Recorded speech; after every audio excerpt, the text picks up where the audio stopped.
At our family reunion, I was handed a shirt that said, "Volunteer Staff," while everyone else wore custom jerseys with their names embroidered. My uncle laughed and said, "Some people are just born to serve." I spent the weekend cleaning, cooking, and taking pictures, none of which I was in. The next year, when they needed someone to organize it again, they were met with silence. Last summer, my mom's side of the family had our big reunion in Gatlinburg, Tennessee. We do it every 2 years. It's a big deal. People fly in from all over Atlanta, Chicago, even California. We rent a giant cabin in the mountains, and it turns into 3 days of food, games, drinks, and way too many opinions from people I barely talk to outside of Facebook. I showed up on Friday afternoon, right after I got off work. I'd taken a half day, loaded up my car, and drove 5 hours to get there. I was tired but kind of excited.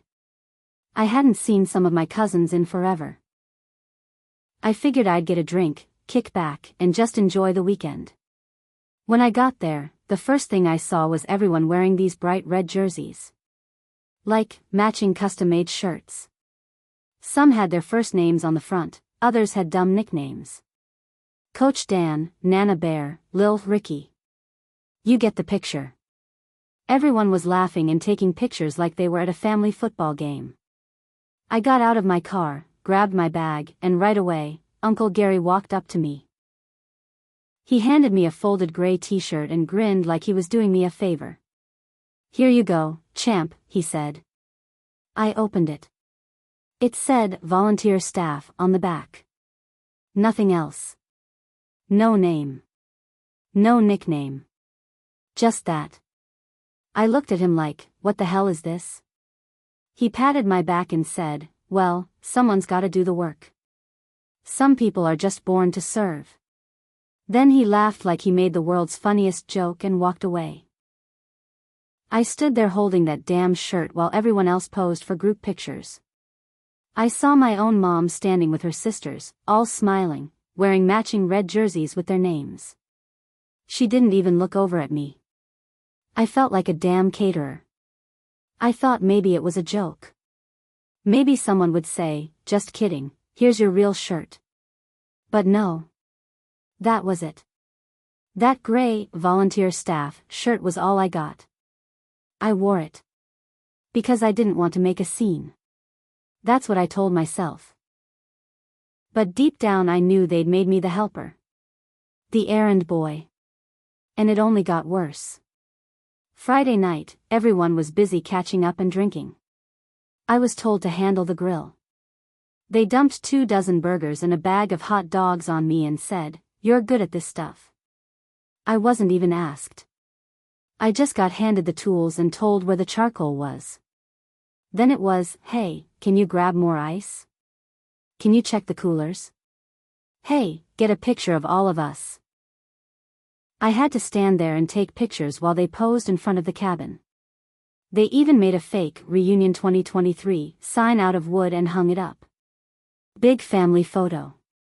Guess who wasn't in it? That's right. Me. Because I was the one behind the camera. Saturday was worse. Breakfast. I cooked. Clean up. Me. Games for the kids. I set it up. Then I had to be the ref for the family volleyball game.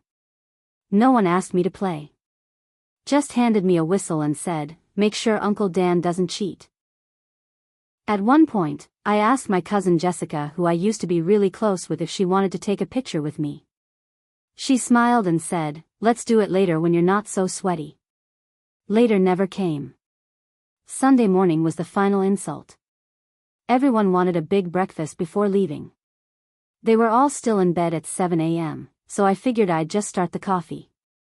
Then my mom came downstairs and said, "You're already up? That's perfect. Can you start the eggs and pancakes?" By the time everyone else was awake, I was standing in front of a skillet, flipping bacon. I had sweat dripping down my back, wearing that damn gray shirt.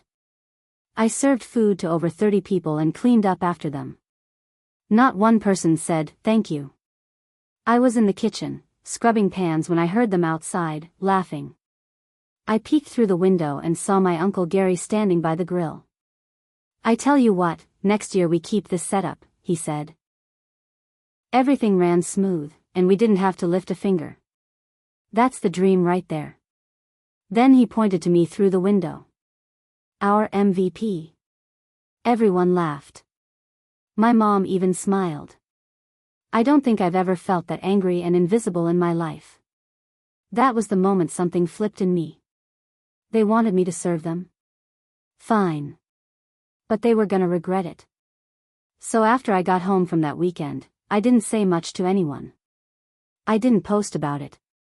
I didn't confront anybody. I just shut down. For days, I kept going over every little moment, the way they all acted like I was staff, like I was lucky just to be there, like I didn't belong with them. But I started planning. Quietly. I knew one thing for sure: they were going to expect me to organize the next reunion. That's how this always worked. The person who does a great job ends up doing it again. And they all said it, "You got it next time, right? We'll let you run the show again." I smiled. I nodded. I said, "Sure." Inside, I was already building the setup. Around October, the family group chat came alive again. Aunt Mel posted, "Where are we thinking for 2025?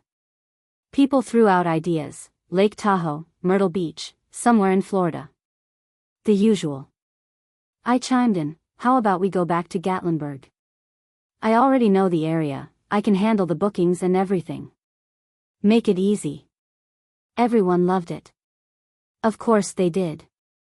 Uncle Gary sent a thumbs up emoji. "You're a real one, buddy."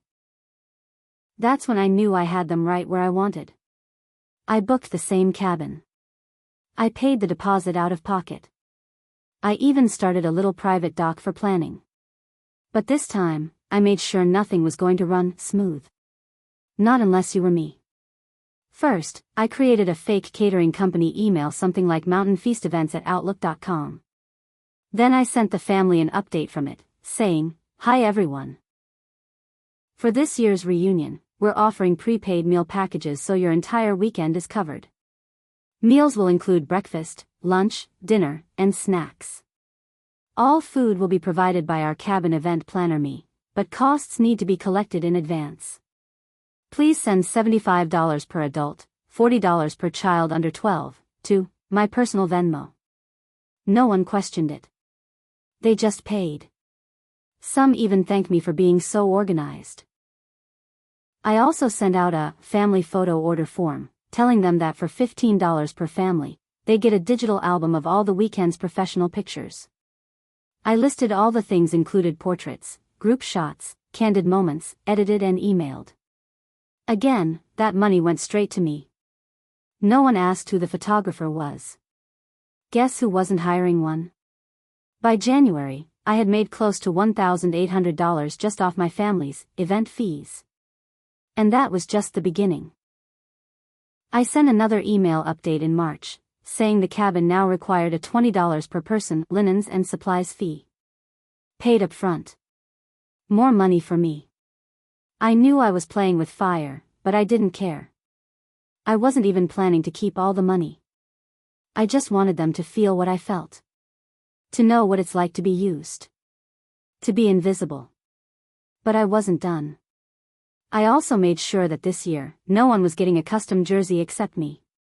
I ordered myself a bright red jersey with gold lettering. It said, "The Boss," across the front, and my name across the back. I paid extra to get it embroidered. It looked official. Everyone else? I told them to save money this year and wear plain white shirts.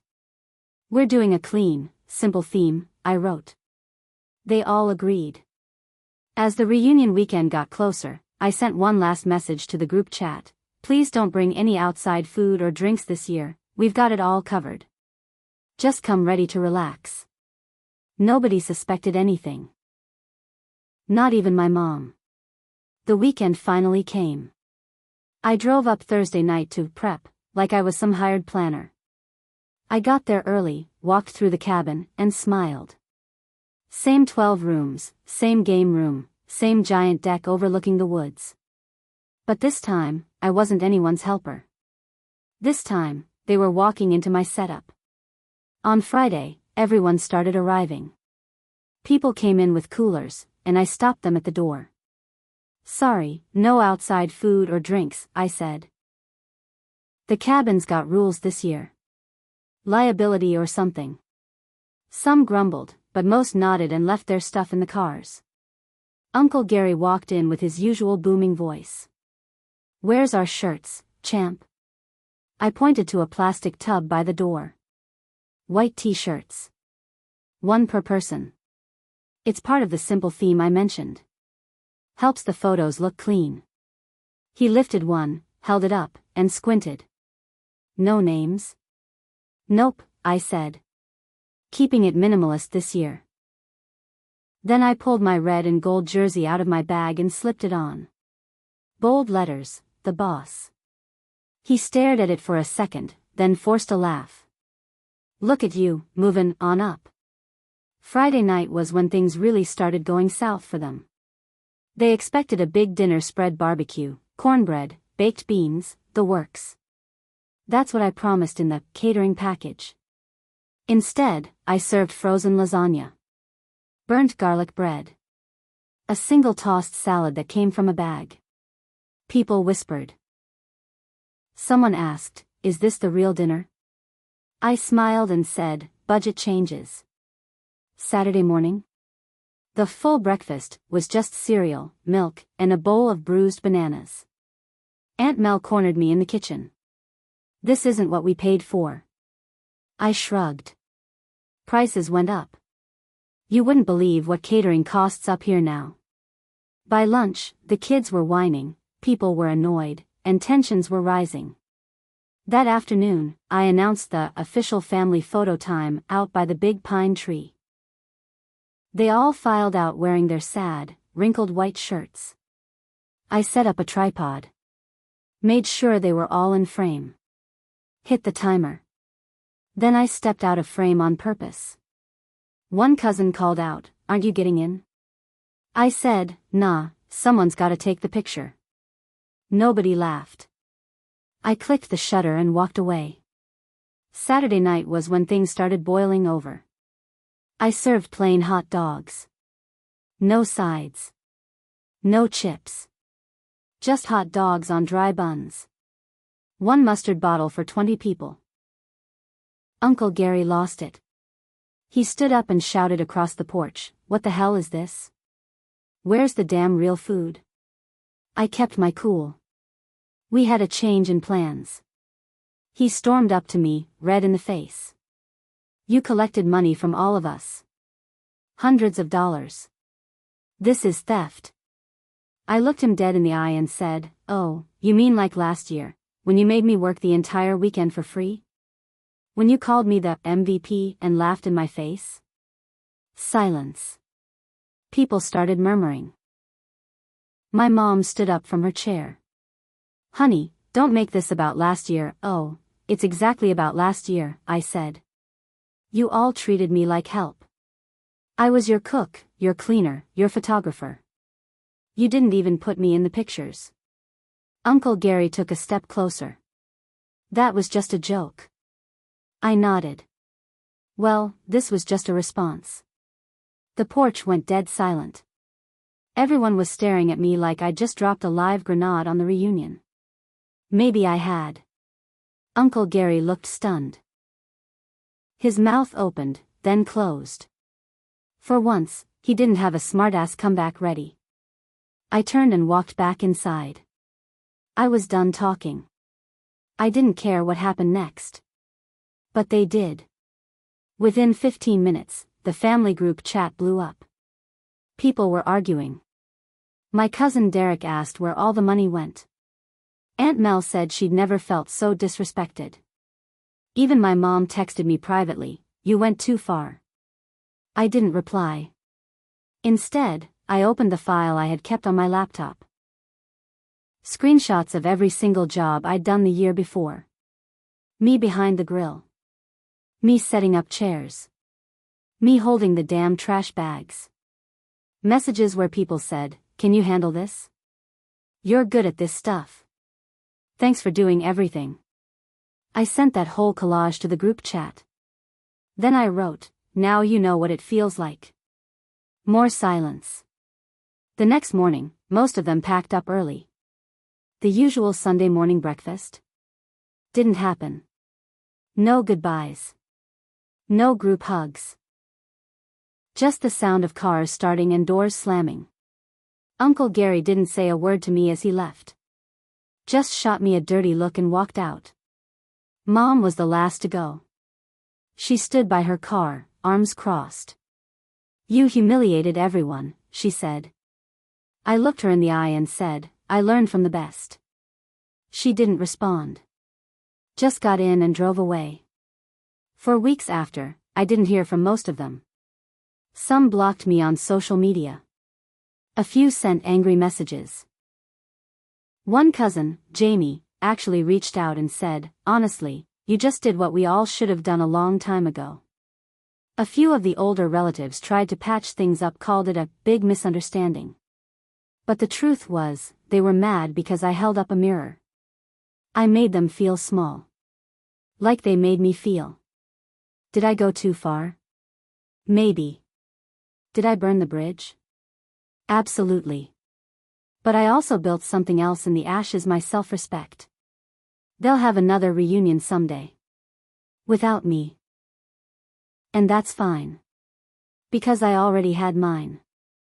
My revenge. And it tasted better than any barbecue ever could.